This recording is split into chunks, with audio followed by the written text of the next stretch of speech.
Hello everyone and welcome back to my channel. Today we are exploring some very interesting concepts.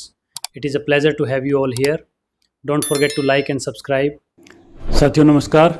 आप देख रहे हैं DHBVN updates YouTube channel और मैं आपका होस्ट आपका दोस्त दीपक यादव आप सभी साथियों का एक बार फिर से हार्दिक स्वागत करता हूं आपके अपने यूट्यूब चैनल DHBVN अपडेट्स पर। साथियों पिछले वीडियो में हमने डिस्कस किया था कि ट्यूबवेल कनेक्शन है वो डिले किए जा रहे हैं, समय पर नहीं दिए जा रहे, उस वजह से किसानों को काफ़ी परेशानी का सामना करना पड़ रहा है। इसी कड़ी में किसान भाइयों ने इकट्ठा होकर और निगम मैनेजमेंट और हरियाणा गवर्नमेंट को इस विषय में लिखित में शिकायत पत्र दिया है, जिसके बारे में हमने डिटेल डिस्कस किया था कि किसकी तरफ से दिया गया है और किसे दिया गया है। और हमने आवेदकों से भी निवेदन किया था कि जिन्होंने ऑलरेडी अप्लाई किया हुआ है वो किसान भाई रिटर्न में एक इसी प्रकार की कंप्लेन लिख करके और मैनेजमेंट और गवर्नमेंट तक पहुंचाने का कार्य करें, ताकि आपकी समस्या की सुनवाई हो और जल्द से जल्द ट्यूबवेल कनेक्शन रिलीज़ किए जाएं। साथियों इसी कड़ी में हम आज ट्यूबवेल कनेक्शन के बारे में एक बहुत ही महत्वपूर्ण जानकारी डिस्कस करेंगे।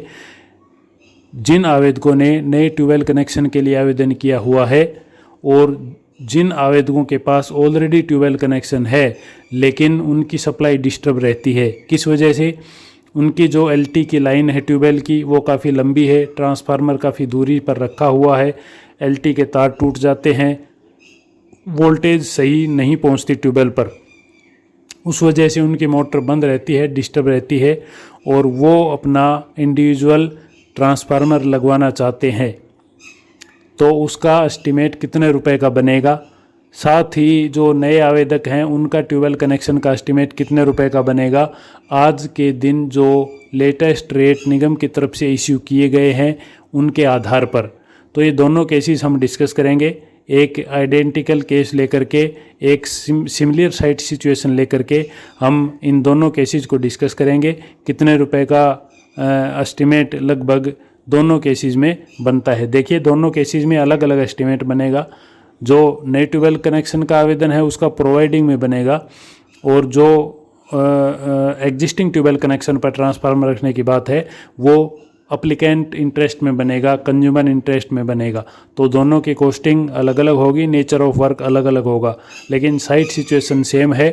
तो हम दोनों की कोटेशन, दोनों के एस्टिमेट की लमसम अमाउंट डिस्कस करेंगे और आप चाहें तो हमें कमेंट के माध्यम से बता सकते हैं कि नेक्स्ट जो वीडियो है हम किस टॉपिक पर बनाएं। हम उस पर विचार विमर्श करके और आपके कमेंट को बिल्कुल उस पर वीडियो बनाने की कोशिश करेंगे।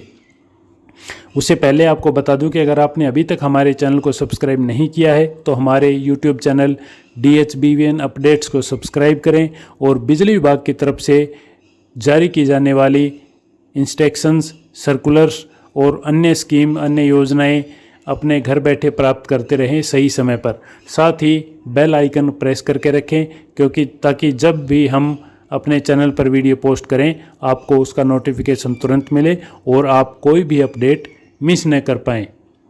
तो चलिए साथियों चलते हैं आज के विषय पर। तो साथियों पहले देखते हैं नए ट्यूबवेल कनेक्शन का जो टॉपिक था वो देखते हैं हम। तो ये मैं आपको स्केच एक बार ब्रीफ कर देता हूँ। कोई एग्जिस्टिंग 11 kV लाइन गुजर रही है, ये 11 kV लाइन है, यहाँ पर ये पोल लगा हुआ है और यहाँ से 60 मीटर की दूरी 50 मीटर की एक स्पैन हमें खींच करके और वहाँ पर एच पोल बना के 25 kV का ट्रांसफार्मर लगाना है।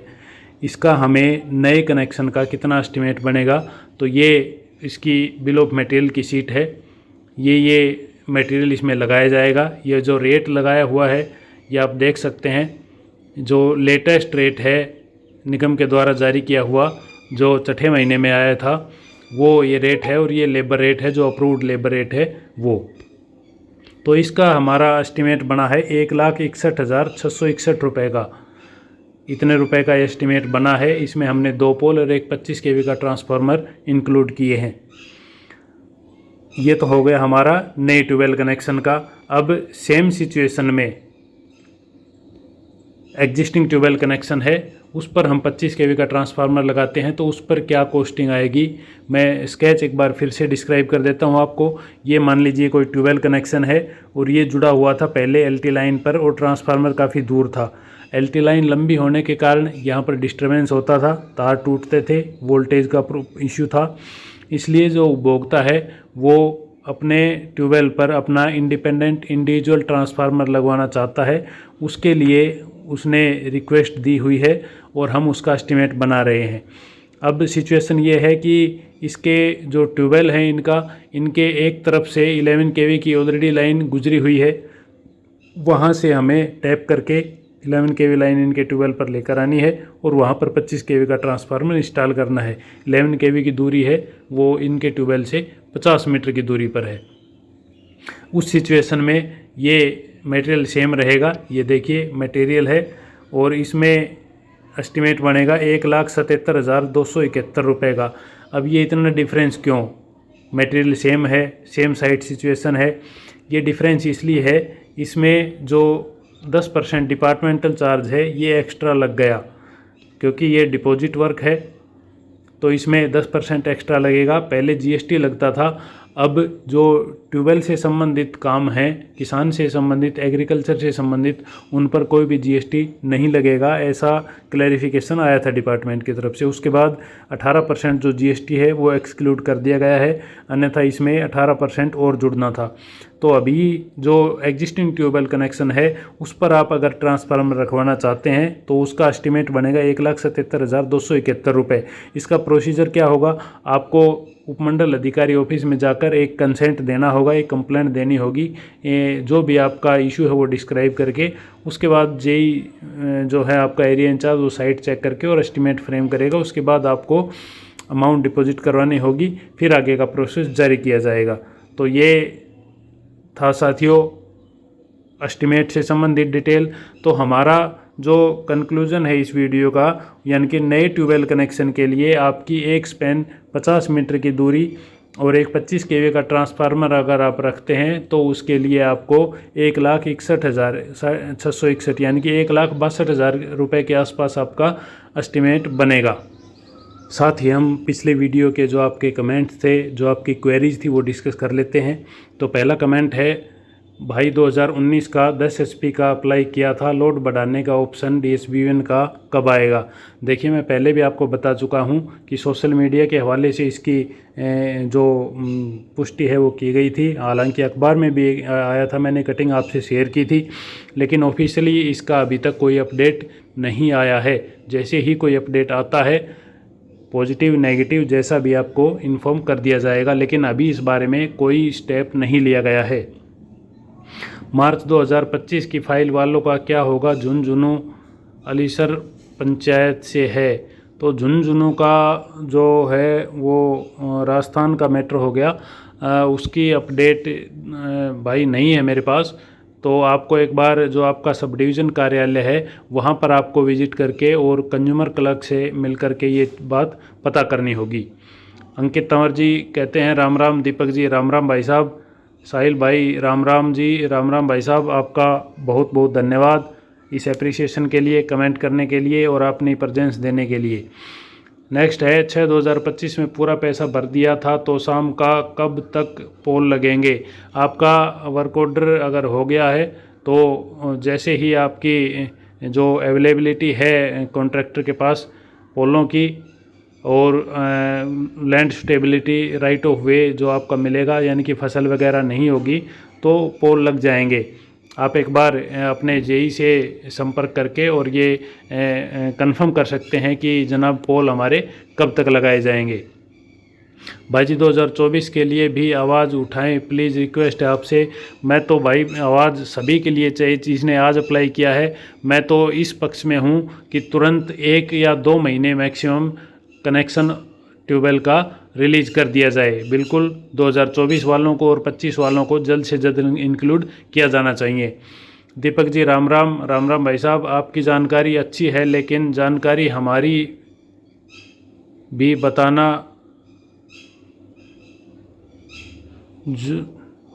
जॉइंट परिवार में कनेक्शन किसी एक ही नेम से रहता है, लेकिन बाद में परिवार अलग हो जाते हैं तो कनेक्शन का झमेला बन जाता है। बिल्कुल सही बात है।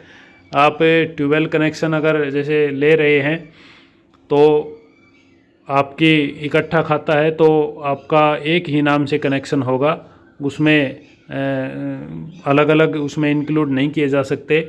लेकिन बाद में इशू है, आए दिन ऐसे केस आते हैं हमारे पास। बिल्कुल आपकी सही बात है। राम राम जी, राम राम भाई साहब। मैंने 2021 में ट्यूबवेल कनेक्शन के लिए अप्लाई किया था, किसी कारण मैं कंसेंट मनी जमा नहीं कर पाया, क्या मुझे दोबारा चांस मिलेगा? फतेहाबाद सर्किल से। Thank you sir. जी, मैंने एक दो वीडियो पहले इसकी एक डिटेल वीडियो बनाई थी। ऐसे आवेदकों के लिए जो कंसेंट मनी नहीं भर पाए, तो आप रिटर्न में अपनी डिटेल कंप्लेन लिख के और एक्शन या एससी ऑफिस में जमा करवा दीजिए और साथ साथ कॉपी कर दीजिए हायर अथॉरिटीज़ को। एमडी डीएचबीवीएन हो गया, चीफ इंजीनियर महोदय हो गए, इनको ऊपर आप कॉपी कर दीजिए ताकि इनके संज्ञान में मामला रहे। क्या 30/7/21 को 7.5 HP का कनेक्शन अप्लाई किया था? सेल सर्कुलर 2023 एंड 24 की सोलर लेना होगा। मुझे सोलर नहीं चाहिए क्योंकि सोलर सक्सेस नहीं है। 320 मीटर तक पानी खारा स्लाइन है। एप्लीकेशन फ़ी डीएचबीवीएन के पास अभी तक जमा है, रिफ़ंड नहीं हुई है। क्या मुझे 30 HP में कन्वर्ट हो सकता है? जी, अभी ऐसा कोई प्रोविज़न नहीं है। बीच में एक बार आई थी खबर, लेकिन विभाग की तरफ से उस पर कोई अपडेट नहीं है। जैसे ही भविष्य में कोई अपडेट आती है आपको बिल्कुल सूचित कर दिया जाएगा। नमस्कार सर, जनवरी 2024 में अप्लाई किया था तो 30,000 कब तक भरवाने की संभावना है? 2024 वालों का अभी कोई प्रोसेस नहीं है भाई। जैसे ही कोई अपडेट आती है आपको बता देंगे। 10 BHP वाले कनेक्शन का क्या बना भाई? कुछ नहीं बना है भाई साहब, वो पेंडिंग है, वेटिंग में है, ज्यों के त्यों है। पोल की क्वालिटी ख़राब क्यों आ रही है? क्या पैसों से कंप्रोमाइज़ हुआ है? ये तो जो इंस्पेक्टिंग अथॉरिटी है वो ही बता पाएगी। बाकी क्वालिटी अगर ख़राब है तो आप इसका कंसर्न रेज कर सकते हैं। मैं 30/11/2023 को अप्लाई किया था, डिंग सब डिवीज़न, डिस्ट्रिक्ट सिरसा। मुझे बताए आगे डिमांड नोटिस देंगे तब आना, अभी तक नहीं आया, क्या कारण है? आई एम सीनियर सिटीजन 65, कब तक चक्कर काटूं? ओके, 30/11/23 को आपने अप्लाई किया था तो 2023 तक के तो प्रोसेस किए जा रहे हैं। तो आप कंसेंट मनी के लिए एक बार विजिट कीजिए। अगर आपकी वहाँ सुनवाई नहीं होती है तो आप एससी महोदय के ऑफिस में जाकर वहाँ पर अपनी रिटर्न कंप्लेंट फाइल कर सकते हैं। 2021 की फाइल है। पोल लगे हुए हैं, 1 महीने से ज़्यादा हो गया, लाइन लग रही है और ना ही ट्रांसफार्मर मिल रहा है। आप इसके बारे में रिटर्न में एक्शन महोदय से मिल करके और रिटर्न में आप इसकी शिकायत दीजिए। कॉपी आप चाहें तो ऊपर हायर अथॉरिटीज़ को, ऐसी महोदय को भी कर सकते हैं। 2024 वालों को कब मिलेगा बिजली कनेक्शन? अभी वेटिंग में है भाई, कोई अपडेट नहीं है भाई। मैंने 2023 में 10 BHP का अप्लाई किया था और उसके बाद 2025 में दोबारा 20 BHP का किया है। क्या पहले वाला 10 BHP का कनेक्शन कैंसिल हो जाएगा या दोनों में से कोई भी एक पहले ले सकते हैं? ज़रूर बताइए।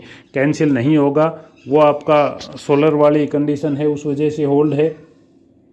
तो अगर आपका 2025 में अप्लाई किया हुआ पहले प्रोसेस हो जाता है तो आप उसको पहले 2023 वाली एप्लीकेशन को रिटर्न में एक आवेदन पत्र देकर रिजेक्ट करवा सकते हैं। और अगर आपको लोड बढ़ाने का मौका पहले मिल जाता है, 2023 का पहले प्रोसेस होता है, तो आप बाद वाले को रिटर्न में कंप्लेन रिक्वेस्ट दे करके रिजेक्ट करवा सकते हैं।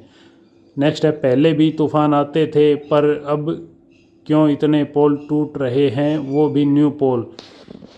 यह 2 ही कारण इसके हो सकते हैं। या तो जो जहाँ पे पोल टूट रहे हैं उस एरिया की भौगोलिक परिस्थिति कुछ ऐसी है कि वहाँ पर जो चक्र है हवा का वो ज़्यादा दबाव, प्रेशर ज़्यादा बनता है, या फिर पोलों की जो क्वालिटी है उसमें कोई इश्यू है। कमीशन का सब खेल है पोल खरीदने में, क्वालिटी में। बिल्कुल सही बात है, हो सकता है। तो ये आपके कमेंट्स थे।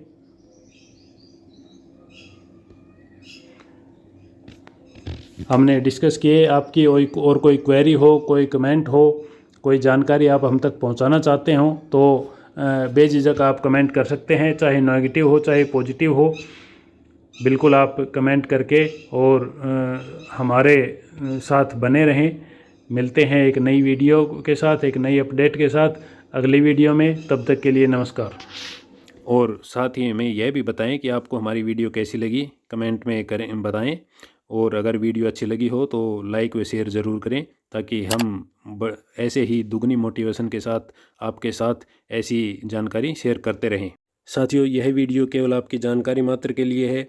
कोई भी स्टेप लेने से पहले संबंधित विभाग में संबंधित डीलिंग हैंड से संपर्क करके अपने तसल्ली कर लें, उसके बाद ही कोई डिसीजन लें।